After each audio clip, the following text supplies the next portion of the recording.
মালদাতে টি-20 ক্রিকেট টুর্নামেন্টের আসরকে ঘিরে জমে উঠল মালদার ইংরেজবাজার মিল্কি।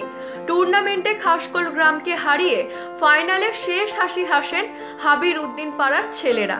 এদিনের প্রতিযোগিতায় ছিলেন রাজ্যের প্রাক্তন মন্ত্রী পুরপ্রধান কৃষ্ণেন্দু নারায়ণ চৌধুরী, জেলা পরিষদের সদস্য তৃণমূলের ব্লক সভাপতি প্রতিভা সিংহ, জুয়েল রহমান সিদ্দিক এবং প্রধান তারেক আলী।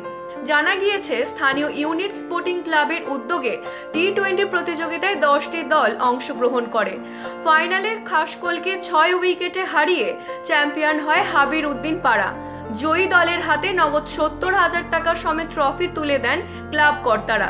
এছাড়া রানার্স দলকে ট্রফি সমেত দেওয়া হয় নগদ 50,000 টাকা। ক্রিকেট টুর্নামেন্টকে ঘিরে উৎসবের পরিবেশ তৈরি হয় মিল্কিতে। খেলাটা শুরু করেছে আর কতটা দল অংশগ্রহণ করেছে?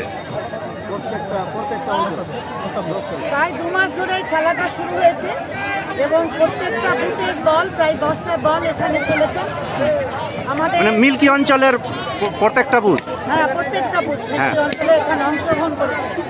এবং আমাদের এই খেলা ইউনিটি ক্লাব অ্যান্ড লাইব্রেরির উদ্যোগে এবং আমাদের পঞ্চায়েতের সহযোগিতায় এখানে অনুষ্ঠিত হলো।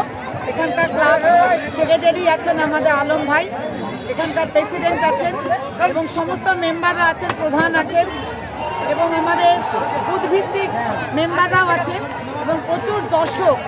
এই যে মানুষের একটা উৎসাহ ক্রিকেট টুর্নামেন্টে, আমি কিন্তু খুব ভালো লাগছে যে এত মানুষ এখানে জমায়েত হয়েছিল এবং সুন্দরভাবে ডিসিপ্লিন মেনটেন করে খেলা হয়েছে। আমি অশেষ ধন্যবাদ জানাই অঞ্চলে যারা দায়িত্বে আছেন তাদেরকে এবং এই ক্লাবের সমস্ত মেম্বার, প্রেসিডেন্ট, সেক্রেটারি সবাইকে আমার তরফ থেকে আমি আন্তরিক ধন্যবাদ জানাই। ধন্যবাদ জানাই আমাদের জেলা পরিষদের মেম্বার এখানে জুয়েল সিদ্দিকুর রহমান ভাই আছেন। ওনার কাছে এই ক্লাবের যারা যুবকরা আছেন আবদার করেছিলেন এই মাঠটা ঘেরার জন্য।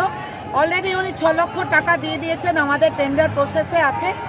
ওয়ার্ক অর্ডার হলেই আমাদের মাঠটা ঘেরা শুরু হবে। মালদা থেকে বলাই পোদ্দারের report, U Bangla TV. U Bangla TV, হৃদয় ছুঁয়ে যায়।